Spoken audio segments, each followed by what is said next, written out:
Friends, हम अनुपात समानुपात के कुछ क्वेश्चनों को कर रहे थे। आइए उन्हीं को आगे बढ़ाते हुए आगे बढ़ते हैं। जैसा कि आप स्क्रीन पे क्वेश्चन देख पा रहे हैं, उस क्वेश्चन में लिखा है कि 3 बराबर गिलासों में स्प्रिट तथा पानी के मिश्रण क्रमशः 3-4, 4-5 और 5-6 के अनुपात में दिए गए। कह रहा है कि इन मिश्रणों को एक नए गिलास में उलटकर मिलाया जाता है। इसके बाद कह रहा है कि स्प्रिट और पानी का अनुपात क्या होगा उस नए गिलास में। तो हमें देखना है कि सबसे पहले उसने ये कहा कि भाई 3 बराबर बराबर गिलास हैं। तो 3 बराबर गिलासों का मतलब ये होगा कि जो भी उसमें पदार्थ डाला जाएगा वो सब में बराबर ही होगा। तो उसने कहा कि पहले गिलास में यानी ए जो गिलास है उसमें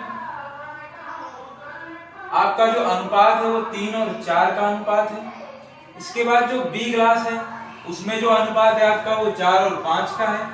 इसके बाद जो सी गिलास है उसमें जो अनुपात है वो 5 और 6 का है। इस तरह से उसने अनुपात दिया है। अब हम देख पा रहे हैं कि भाई हमें ये बराबर गिलास है तीनों, तो यहां से हम इसको योग करके निकालें तो कितना आ जाएगा 7। यहां से इसको योग करके निकालें तो 9, यहां से 11। तो आप देख पा रहे हो कि ये सारी क्वांटिटी अलग अलग है, मतलब इनका जो मान है वो अलग अलग है, जबकि ग्लास से बराबर। तो हम क्या करेंगे, इनको सबको बराबर करेंगे। बराबर करने का तरीका ये है कि आप क्या करें, इस वाले में, इस टोटल वैल्यू में यहाँ पे आप क्या करें 9 और 11 का गुणा करा दें। यहाँ पे आप क्या करें 7 और 11 का, और यहाँ पे आप क्या करें 7 और 9 का। आप देख पा रहे हो इन सब में गुणा कराना है आपको। तो यहां से जो वैल्यू आपको मिलेगी वो वैल्यू क्या होगी, देखिए। जैसा कि आप देख रहे हैं यहाँ पे सारी क्वांटिटी बराबर हो चुकी है। 7, 9, 11, 9, 7, 11 और 11 और 7 और 9, मतलब ये सारी की सारी बराबर है। अब हमें क्या करना है, ये जो हमने बाद में लिखा हुआ है ये वाली वैल्यू, इसका आपको इस वैल्यू में गुणा कराना है। तो आप यहां से देख पाओगे, यहां से आपका जो निकल के आएगा वो इतना निकलेगा। जब आप इसका गुणा इसमें कराएंगे तो आपका निकलेगा ये। जब आप इसका गुणा इस 4 में कराओगे तो आपका निकलेगा ये। ऐसे ही जब आप इसका गुणा इसमें कराएंगे तो आपका आएगा इतना, और जब आप इसका गुणा इसमें कराएंगे तो आपका आएगा इतना। इसी तरह से हम इसका गुणा 5 में कराएंगे तो हमारा आ जाएगा कितना, ये। अब इसका गुणा हम इसमें कराएंगे तो हमारा आ जाएगा कितना, 3, 7 और 8। यहां से आप इसको ऐड करें, इसको ऐड करें, तो ये वाली वैल्यू ऐड करने पे हमें आप मिलेगा 11, 5, 9, और यहां से इस वैल्यू को ऐड करोगे आप तो मिलेगा इतना। ये सारी वैल्यू आपके सामने है। अब उसने ये कहा है क्वेश्चन में ये कह रहा था कि कह रहा है बाद में इनका मिश्रण कितना कितना होगा। तो देख लीजिए जरा, ये जो अनुपात है ये स्प्रिट है और ये वाटर है। तो ये जो अनुपात निकल के आएगा यहां से, फाइनली आपका जो आंसर आएगा वो ये आएगा, और ये अनुपात है आपका पानी और यहाँ पे स्प्रिट और ये वाटर।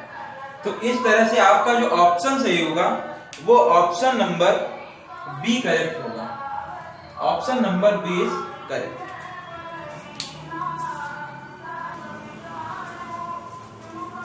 जैसे कि आप अगला क्वेश्चन देख पा रहे हैं, इस क्वेश्चन में उसने ये कहा है कि ए तथा बी 2 मिश्र धातुएं हैं जिनमें सोने और तांबे का अनुपात क्रमशः 5:3 और 5:11 का है। कह रहा है कि इससे बनाए गए नए मिश्रण में समान मात्राओं में मिलाया जाता है। मतलब ये है कि जो पहला मिश्रण है हमारा उसकी क्वांटिटी और दूसरे की क्वांटिटी को हम बराबर ही रख के मिलाएंगे। तो उसके बाद कह रहा है कि पिघलाकर बनाने पर तीसरी धातु सी प्राप्त होती है, और जो हमें सी प्राप्त होता है कह रहा है कि उसमें सोने और तांबे का अनुपात क्या है ये पूछ रहा है हमसे। तो हमसे कहा उसने 5 और 3 और 5 और 11। तो 5 और 3 का रेशियो पहले, 5 और 11 का रेशियो बाद में। ये हमारा गोल्ड और तांबा टिन या तांबा T से दिखा दें हम। यहाँ पे कह रहे हैं भाई ये तो 8 है और यहाँ पे अगर टोटल वैल्यू निकालें तो ये हमारा इतना है। तो यहाँ पे आप देख पा रहे हो कि इनकी मात्राएं समान नहीं है, 8 है ये इतना है, जबकि वहां पे कह रहा है कि मात्रा समान होनी चाहिए। तो हम क्या करेंगे, इस पूरी वैल्यू में 2 से गुणा करा देंगे। तो यहाँ से जो हमें मिलेगा, अब आप यहाँ पे भी गुणा कराओगे, यहाँ पे भी 2 का गुणा होगा, तो आप देखेंगे कि यहाँ पे 10 और ये 6 और ये आपका 5 और ये 11। तो यहाँ पे आपको ये क्वांटिटी मिल चुकी है। अब हमें क्या करना है, इनको मिलाना है। तो यहाँ से हम कहेंगे कि ये 15 और ये हमारा 17। तो आपका जो फाइनली आंसर निकल के आएगा वो आपका आंसर नंबर सी सही होगा। तो ऑप्शन आपका इस तरह से सी सही होगा। अब यहाँ पे आपका ये गोल्ड है और ये आपका तांबा है।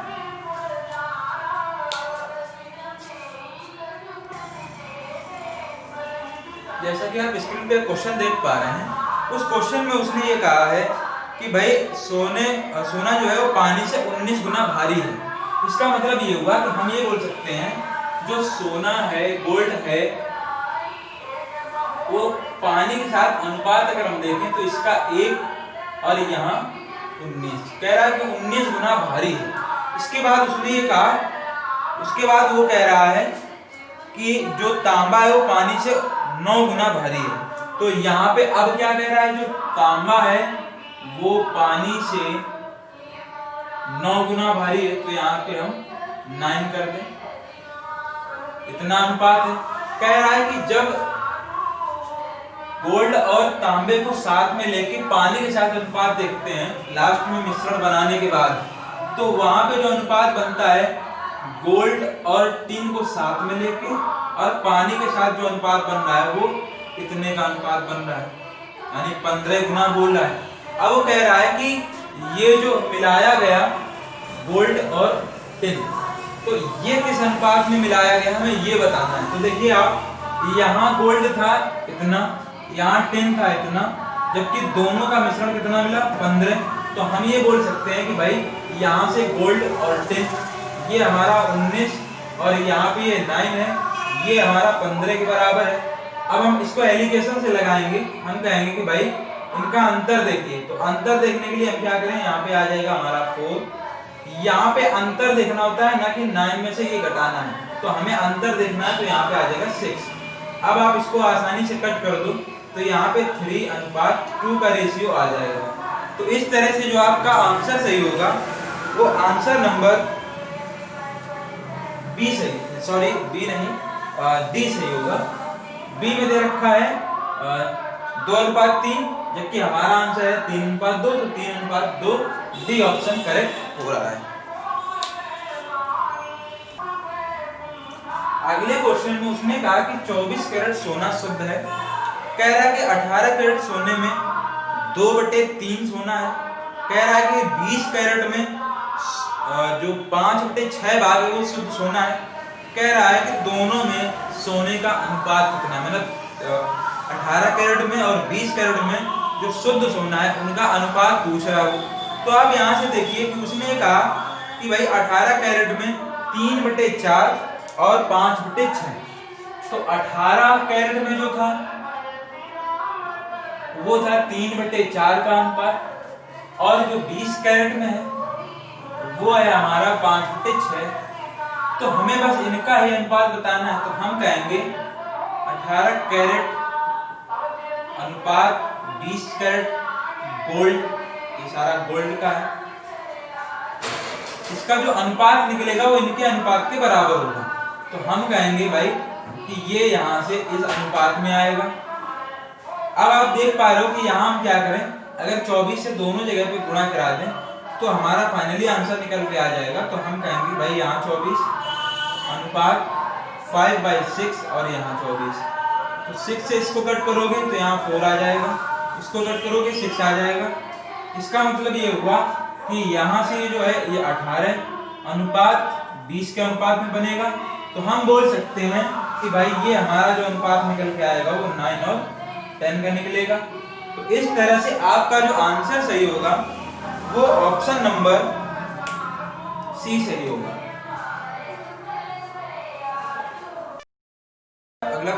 पा रहे हैं। अगले क्वेश्चन में कहा है कि श्री और श्रीमती गुप्ता का भार 7:8 के अनुपात में है।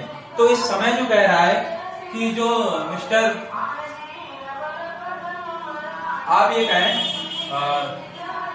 इनका जो अनुपात है वो यहाँ पे दे रखा है 7:8 का। मतलब ये है कि मिस्टर गुप्ता जो हैं उनका भार कम है और मिसेस गुप्ता जो हैं उनका भार ज्यादा होगा, क्योंकि यहाँ पे रेशियो आप देख पा रहे हो ये 7 और ये 8 है, तो ये कम है, तो ये जो मिस्टर गुप्ता हैं ये कम होंगे। अच्छा आगे बढ़ते हैं। इसके बाद कह रहा है कि इनका कुल भार जो है वो 120 किलोग्राम है। तो कुल भार 120 है, यानी टोटल जो वेट दे रखा है, हम ये कहते हैं टोटल वेट जो दे रखा है वो 120 किलोग्राम है। तो भाई यहां से हम निकाल सकते हैं, इसको ऐड करने पे कितना आ जाएगा 15 यूनिट का मान किसके बराबर होगा 120 के। 1 यूनिट का मान जो निकल के आएगा हमारा वो आ जाएगा आपका 1। तो यहां से हम कहें कि भाई इनका जो वेट होगा वो क्या होगा, तो हम बोल सकते हैं कि भाई इनका वेट जो होगा वो 56 kg, और यहां से इनका वेट बोले तो हम ये बोल सकते हैं कि 64 kg की है। अब इसके बाद उसने क्वेश्चन को आगे बढ़ाते हुए कहा है कि भाई इन्होंने डाइटिंग कोर्स किया दोनों ने। कह रहा है डाइटिंग कोर्स के बाद श्री गुप्ता का भार 6 किलोग्राम कम हो गया। तो अब देखिए यहाँ पे 6 किलोग्राम कम हो गया इनका वेट, ठीक है। तो कह रहा है तब इनका अनुपात 5:6 का हो जाता है। तो श्रीमती गुप्ता का कितना वेट कम हुआ, वो यही पूछ रहा है कि कितना वेट कम हुआ। तो आप देखिए यहाँ से इनका वेट 6 कम हो जा रहा है, तो इसका मतलब इनका वेट बचा कितना, इतने किलोग्राम। जब इतने किलोग्राम बचा हुआ है तो हमसे कह रहा है कि अब अनुपात इनका कितना है 5 और 6 का, यानी यहाँ से आप देख पा रहे हो कि इसका ये 10 गुना है 5 का, सॉरी यहाँ 5 का अगर हम 10 गुना कर दें तो 50 आ जाएगा। तो इसका मतलब अगर यहाँ 10 गुना हो रहा है तो यहाँ भी 10 गुना होना चाहिए। तो इसका मतलब यहाँ पे कितना आ जाएगा 60 आ जाएगा। तो 60 आएगा, इसका मतलब इन्होंने कितना कम किया है 4 kg। तो ये जो हमारा आंसर आया वो ये है, इन्होंने 4 kg वेट को लूज किया। मतलब ये है कि आप कहेंगे आंसर में 4 kg जो है वो मिसेस गुप्ता ने कम किया। तो इस तरह से आपका जो आंसर होगा वो आपका आंसर नंबर बी करेक्ट होगा। आपका ऑप्शन नंबर बी करेक्ट है।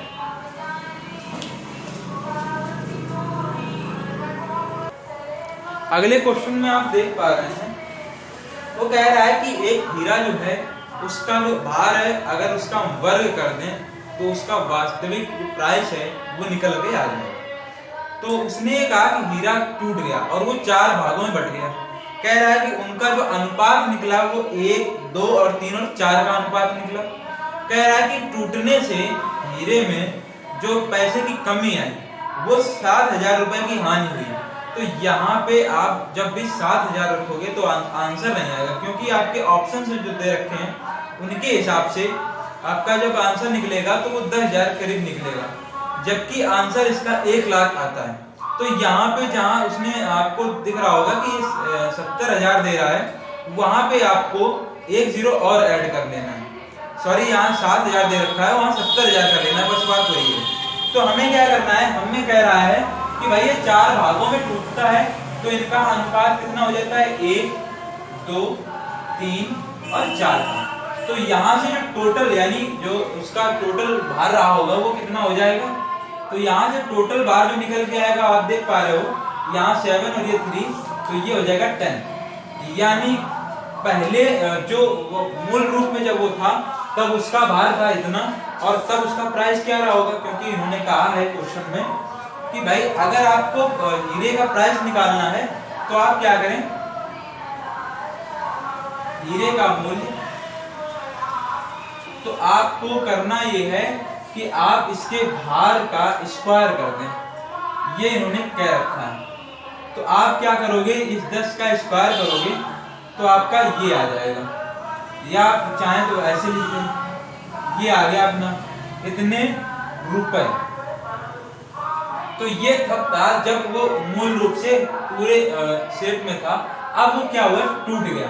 तो टूटने पे इसका भार जो निकलेगा वो क्या होगा, तो हम कहें कि भाग ए, भाग बी, भाग सी और भाग डी, ये एक ही हीरे के टूटे हुए भाग हैं। तो हम कहेंगे भाग ए का मूल्य जो होगा वो 1 का स्क्वायर करने पे मिल जाएगा हमें। तो 1 का स्क्वायर करेंगे 1 आएगा। इसी प्रकार से b का मूल्य आप निकालोगे तो b का मूल्य निकलेगा ये। अब आप c का मूल्य निकालोगे तो c का मूल्य निकालने के लिए आपको इसका जब स्क्वायर करेंगे तो हम सीधा कह देंगे 9 आ जाएगा। यहां से आप d का भी निकालें तो d का जब आप निकालोगे तो आपका आ जाएगा 4 का स्क्वायर 16। तो इतने रुपए ये और यहाँ ये रेट है और यहाँ ये। अब आप देख पा रहे हो क्वेश्चन में कह रहा है कि जब टूट जाता है तो 70,000 रुपए कीमत कम हो जाती है। तो यहाँ पे जो उसकी कीमत है ये है और टोटल कीमत क्या थी, ये थी। तो इनका डिफरेंस निकालेंगे तो हम ये कहेंगे भाई ये टोटल अमाउंट कितना हुआ। तो आप जोड़ के देख लीजिए, ये आपका आ जाएगा 30 रुपए। मतलब यहाँ पे आ रहा है आपका 30 रुपए उसी का और यहाँ पे आपका निकल के आ रहा है 100 रुपए। तो इनके बीच का डिफरेंस क्या है, इनके बीच का डिफरेंस है 70 का। तो हम कहेंगे हमारा 70 यूनिट जो होगा वो 70,000 के बराबर होगा। तो यहाँ से 70 से 70 खत्म तो 1,000 यहाँ बचेगा। तो 1 यूनिट का मान जो निकल के आया वो 1,000 है। अब आप देख पा रहे हो उसने कहा आगे कह रहा है तो मूल रूप में उसका धन कितना था। तो मूल रूप में उसका धन कितना आ रहा है, हमारे हिसाब से 100 था और 1 यूनिट का मान इतना निकला है। तो मतलब हम कहें कि 100 का कितना होगा, तो हम कहेंगे हीरे का मूल्य 100 गुणा 1,000। तो यहां से जो निकलेगा वो आपका आ जाएगा इतना। तो आपका जो फाइनली आंसर है वो ये है। तो इस तरह से जो आपका आंसर सही होगा वो ऑप्शन नंबर ए करेक्ट होगा, सॉरी ए।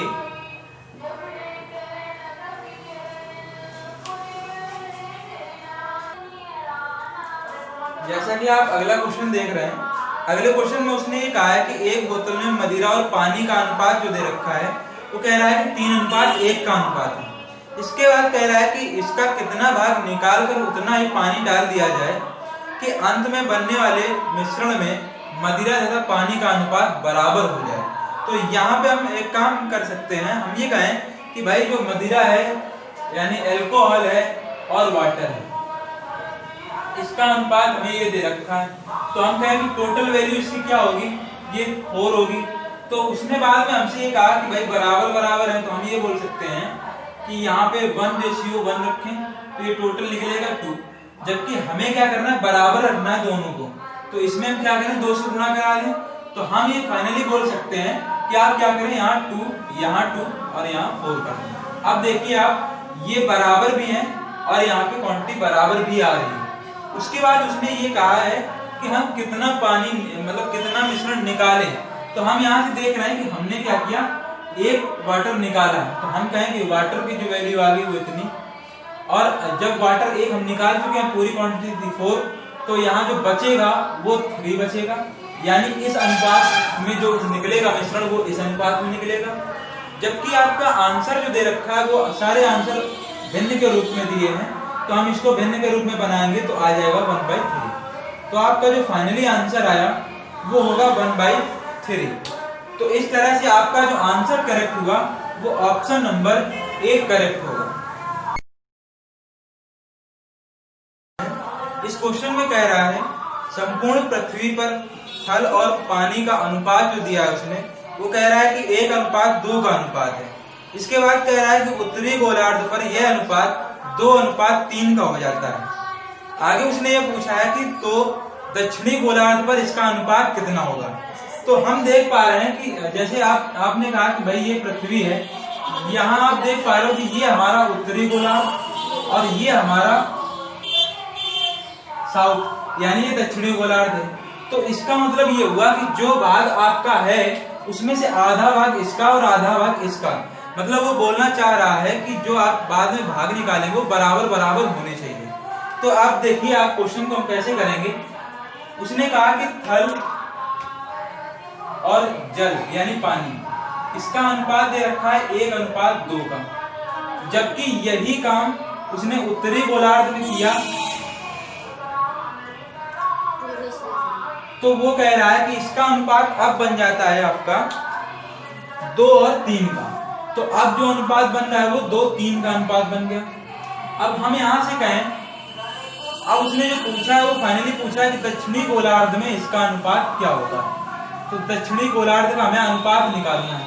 तो हम कहें कि भाई यहाँ पे आप क्या करो, यहाँ पे 2 0, यहाँ पे 2 0, तो हम टोटल कहें, यहाँ पे आपका टोटल जो जल और थल निकल के आएगा वो वैल्यू निकल के आएगी आपकी 300। तो आप यहाँ पे एक चीज देखिए कि जब ये पूरी वैल्यू 300 की है तो आधी वैल्यू जो ऊपर वाली होगी वो 150 के बराबर होगी। तो हम कहेंगे भाई ये वैल्यू जो है उसको हम 150 के बराबर करेंगे, तो इसको ऐड करें और 150 के बराबर करें, तो 5 यूनिट का मान जो निकल के आएगा वो कितना होगा, 150 के बराबर में होगा। यहाँ से 5 से कट करेंगे तो 1 यूनिट का मान जो निकल के आएगा वो कितना होगा। अब यहाँ से आप देखो कि ये क्या होगा, ये जो है यहाँ से थल निकलेगा और ये अपना जल है। तो हम कहेंगे कि भाई ये वैल्यू जो निकल के आएगी वो हमारी क्या हो जाएगी 60, ये वैल्यू जो निकल के आएगी वो क्या हो जाएगी 90।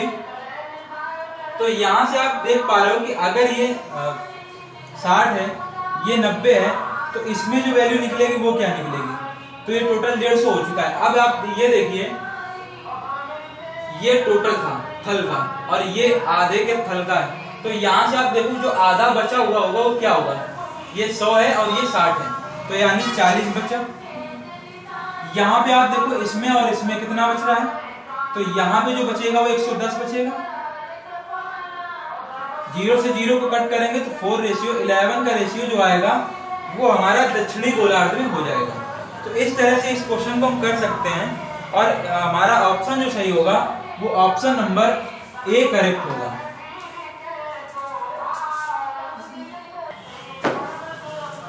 अगले क्वेश्चन में आपसे कह रहा है,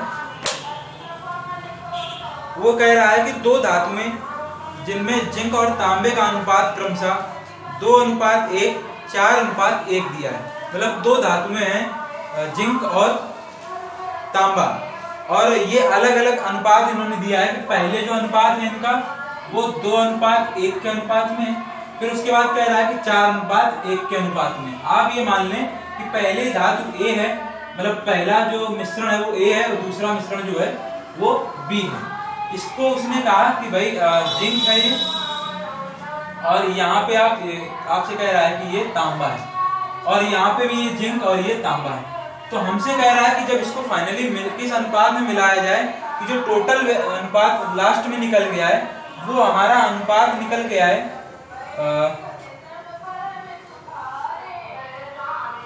वो हमारा अनुपात निकल के आना चाहिए 3 और 1 में। तो लास्ट में कह रहा है कि 3 और 1 में अनुपात आना चाहिए इनका।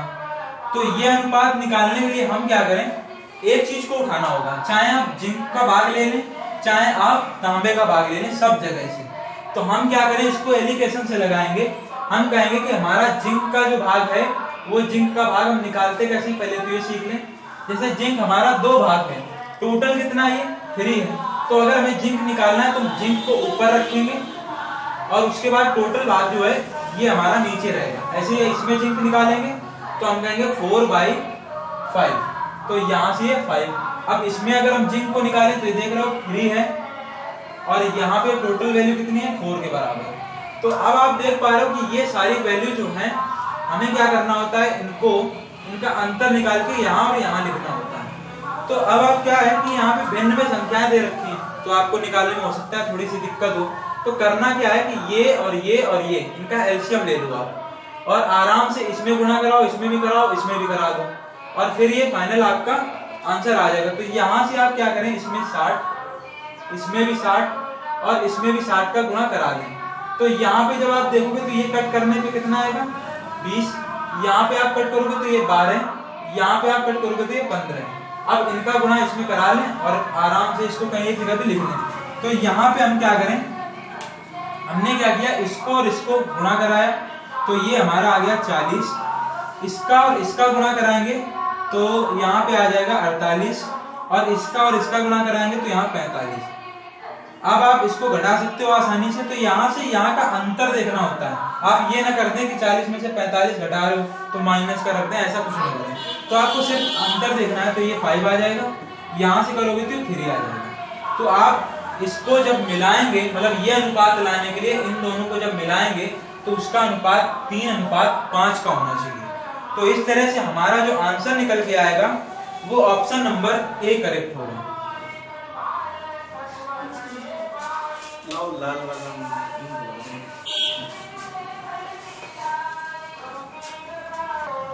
जैसा कि आप स्क्रीन पे क्वेश्चन को देख पा रहे हैं, क्वेश्चन में लिखा हुआ है कि एक धातु में तांबा तथा जिंक का अनुपात 9:4 के अनुपात में। तो पहले वो कह रहा है तांबा और फिर कह रहा है जिंक। तो तांबा और जिंक का अनुपात में दे रखा है 9:4 का। कह रहा है कि अगर इसमें जो तांबा है इस अनुपात में वो टोटल 24 किलोग्राम रहा हो, 24 किलोग्राम रहा हो, तो कह रहा है कि जिंक बताइए कितना होगा। तो यहाँ से वो कह रहा है कि 9 यूनिट का मान जो है वो इसके बराबर है, क्योंकि ये तांबा है तो यहाँ से इतने यूनिट जो होंगे हमारे वो 24 के बराबर होगा। तो यहाँ से हम कहें कि 1 यूनिट का मान निकालेंगे तो यहाँ से 24/9 होगा। अब आपको करना क्या है कि यहाँ से जिंक का मान निकालना है। तो जिंक हमारा 4 के बराबर है, तो इसका गुणा हम इसमें करा दें तो हमारा जिंक निकल के आ जाएगा। तो हम कहेंगे 4 × 24/9। अब यहाँ से आप निकालोगे तो देखो जरा, यहाँ इसको हम 3 से कट कर सकते हैं, तो 3 और यहाँ पे आप कट करोगे तो ये आ जाएगा कितना, 8। तो यहाँ आप जब निकालोगे इसको तो ये अपना आ जाएगा 32/3 इतने किलोग्राम। तो ये जो जिंक निकल के आया आपका, तो उसको हम कह सकते हैं 10 सही, क्योंकि हम 3 से जब इसको डिवाइड करेंगे तो हम इसको बोल सकते हैं 10 सही 2/3 किलोग्राम। तो ये वैल्यू जो आपकी निकल के आई, ये फाइनली आपकी जिंक की वैल्यू निकली। और इस तरह से आपका जो आंसर सही होगा वो ऑप्शन नंबर ए करेक्ट होगा।